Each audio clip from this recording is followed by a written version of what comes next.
በስመ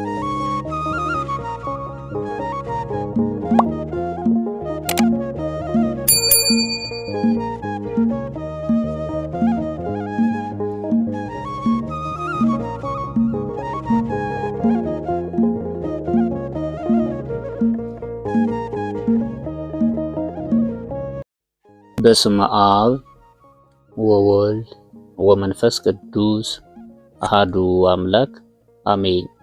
ጥር 18ን ዝርወተ አጽሙ ለቅዱስ ጊዮርጊስ ሰማዕት ብላ ቤተክርስቲያናችን በየዓመቱ ዓመታዊ በዓሉን ታከብራለች።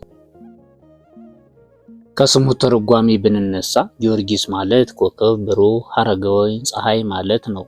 ቶማስ ዘልዳ እንዲለው ሀገሩ ልዳ ነው። አባቱ ዞሮንቶስ ወይም አንስታሲዮስ ይባላል። በልዳ መስፍንነት ተሹሞ ይኖር ነበር። እናቱም ቴዎብስቲያ ወይም አቅሌስያ ትባላለች። ማርታ እንዲሁም ድስያ የሚባሉ እህቶች ነበሩት። ቅዱስ ጊዮርጊስ 10 ዓመት ሲሆነው አባቱ ሞቶ ሌላ መስፍን ተሾመ። ደግ ክርስቲያናዊ ነበርና ከቤቱ ወስዶ እያስተማረ ቅዱስ ጊዮርጊስን አሳደገው። እርሱም ፈረስ መጋለብ፣ ቀስት መወርወር ለመደ። ጦር ሜዳ ወጥቶም ከጠላቶቹ መሃል ገብቶ እኔ የክርስቶስ ወታደር ጊዮርጊስ መጣሁባችሁ ሲላቸው ደንግጠው ይሸሹ ነበር። ቅዱስ ጊዮርጊስ እንዲህ እያለ አድጎ 20 ዓመት ሲመላው መስፍኑ የ15 ዓመት ቆንጆ ልጅ ነበረችውና እርሷን አግብቶ ሀብቴን ወርሶ ይኖር ብሎ ድግስ ሲያስደግስ ዳስ ሲያስጥል ጌታ ቅዱስ ጊዮርጊስን ለዚህ አላጨውምና የመስፍኑን ነፍስ ወሰደ። ቅዱስ ጊዮርጊስም ሐዘኑን ጨርሶ ወደ ቢሩት ሀገር ሄደ። ይህች ቢሩት በኢያሪኮ ዳርቻ ያለች ቅጽሯ ሰፊ አምባዋ ጽኑ የሆነች ሀገር ናት። ሰዎቿ ግን እግዚአብሔርን የማያውቁ ደራጎንን የሚያመልኩ ነበሩ። ይህ ደራጎን የሚባለው አውሬ ምን አይነት ነው ቢሉ፣ ደራጎን እንደ ንስር 2 ክንፍ፣ እንደ ፍየል ጽሕም፣ እንደ አንበሳ ፈርጣማ ክንድና እግር፣ እንደ ዘንዶም ጅራት ያለው፣ አንገቱ እንደ ሰጎን የሰገገ፣ ጥርሱ እንደ አዞ ጥርስ የረዘመ ታላቅና አስፈሪ አውሬ ነው። ሲርበው ባህር ውስጥ ያሉ እንስሳትን፣ በአየር ያሉ አዕዋፍን፣ በዱር ያሉ እንስሳትን፣ አራዊቱን በትንፋሹ እየገደለ ይበላ ነበር። በዚህም ምክንያት ሕዝቡ ሴት ልጆቻቸውን እየገበሩለት ይኖሩ ነበር። ሴት ልጆቻቸውን ሰጥተው ሲጨርሱ ሹሙን ልጆቻችንን ሰጥተን ጨረስን፣ ሚስቶቻችንን እንዳንሰጥ ያለ እነርሱ መኖር አይቻለንም፣ ካልሰጠነው ደግሞ ይፈጀናል፣ ስለዚህ ወደ ሌላ ሀገር እንሄዳለን አሉት። በዚህ ሰዓት ንጉሡም እኔ ልጅን እሰጣለሁ፣ ሀገራቸውን ትታችሁ ግን አትሄዱ አላቸው። ከዚህ በኋላ ጊዜው ሲደርስ የሹሙን ልጅ ወስደው ከግንዱ ጋር አሰሩለት። ቅዱስ ጊዮርጊስ በዚያ ሲያልፍ የልቅሷን ድምፅ ሰማ። ምን ሆነሻል አላት። ብላቴናዋም ለአምላካችን ለደራጎን ተሰጥቼ ነው አለችው። አምላካችሁ ወዴት አለ ብሎ ጠየቃት። እርሷም ምግቡን ሊፈልግ ሄዷል፣ ከመጣ ይተናኮልሃልና ፈጥነህ ሂድ አለችው።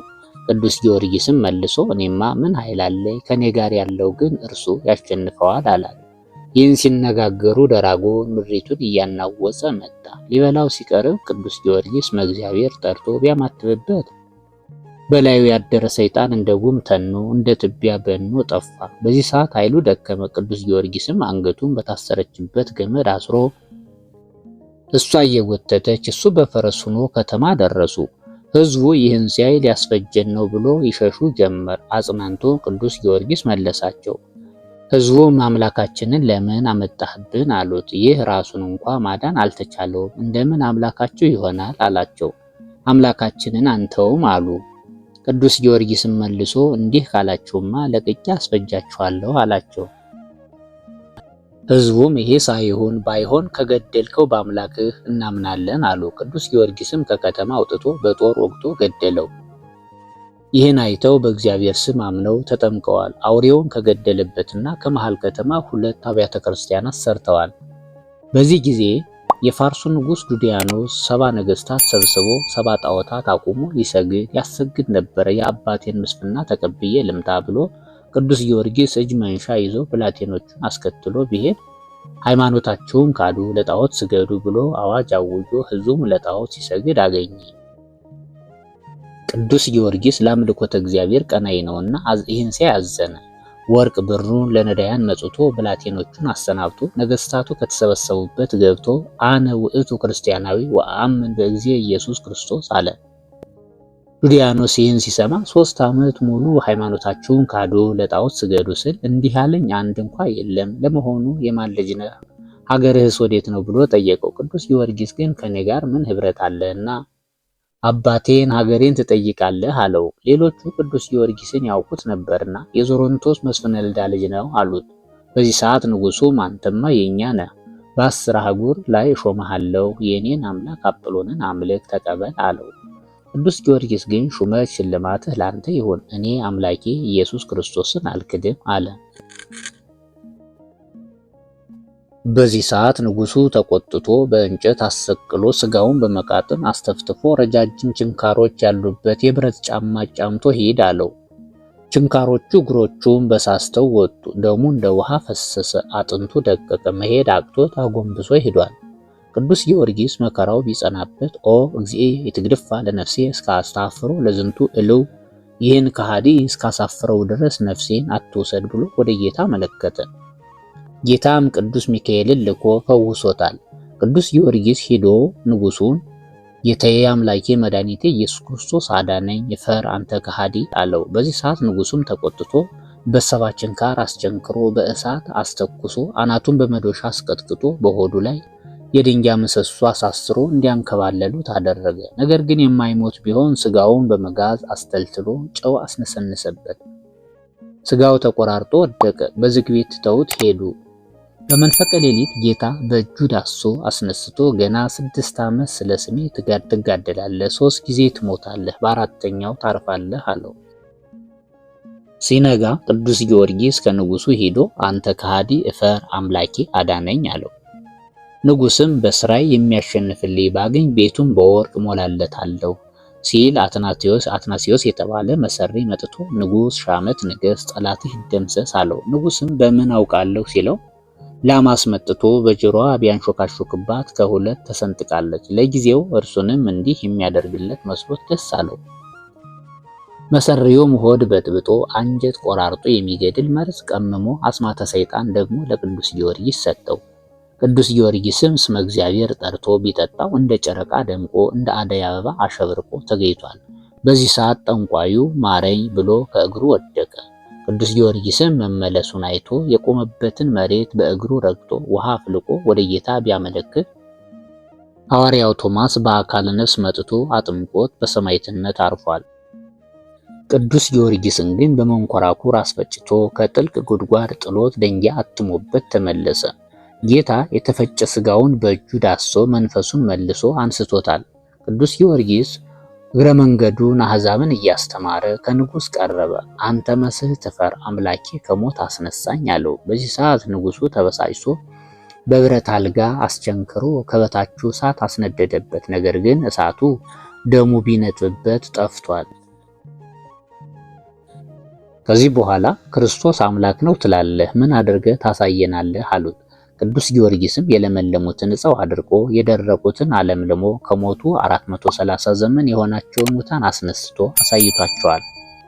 እነርሱ ግን በረሃብ በጽም ይሙት ብሎ ንጉሡ የሚላስ የሚቀመስ ከሌላት ድሃ መበለት ቤት እንዲታሰር አዘዘ። ከምሰሶው ጋር ወስደው አሰሩት። ቅዱስ ጊዮርጊስም መበለቲቱን ራበኝ አብይኝ አላት።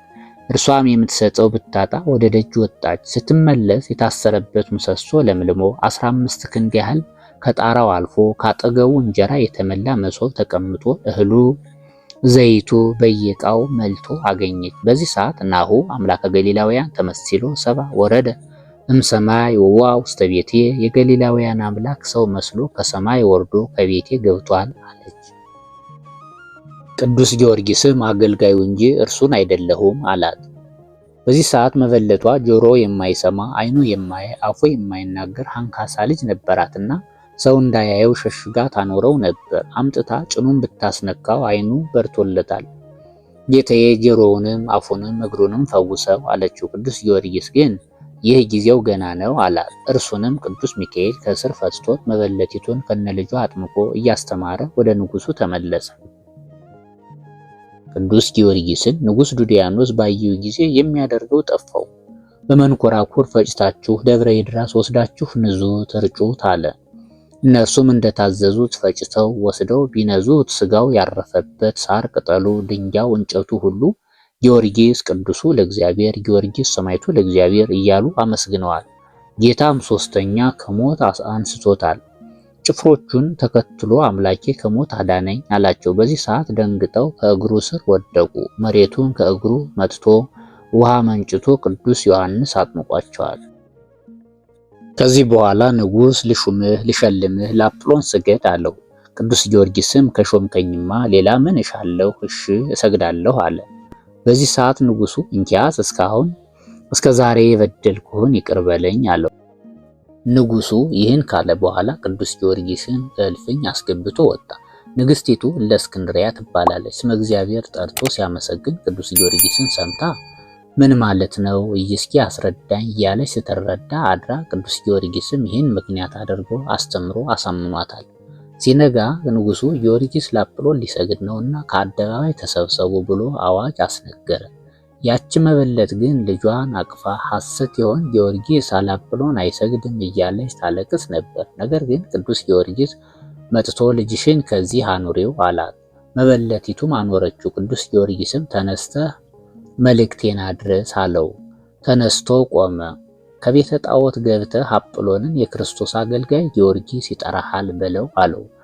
ብላቴናውም እንደታዘዘው ሄዶ ቢጠራው በዚያ ያደረ ሰይጣን አሌ ሊተ ወይ ሊተ እያለ እየጮኸ ሕፃኑን ተከትሎ መጥቶ ከፊቱ ቆመ። ቅዱስ ጊዮርጊስም ሕፃኑን በዚህ አጋጣሚ እግሩን፣ ጆሮውን፣ አፉን ፈውሶታል። በእውኑ አንተ አምላክ ነህን አለው።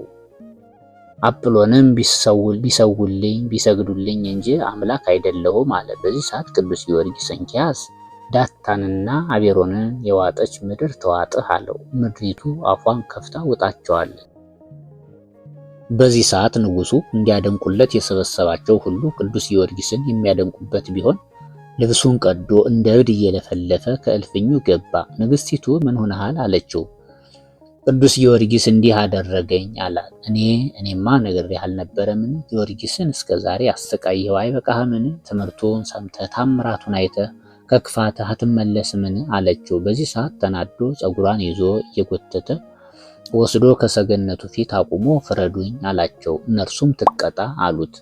በዚህ ሰዓት እርቃኗን አሰቅሎ በሰይፍ አስመትቷት ደሟ ጥምቀት ሆና በሰማዕትነት አርፋለች። ብሲተ ንጉሥ ከሃዲት እንተ ትኮንን አሕዛብ በአፈ መጥባይት ክሳዳ ቀደመተክ ከወይበ እንዲል አስተማሪዋን ቀድማ አርፋለች። በተጨማሪም ትምህርቱን ሰምተው ታምራቱን አይተው ያመኑ በሺህ የሚቆጠሩ ነበሩ።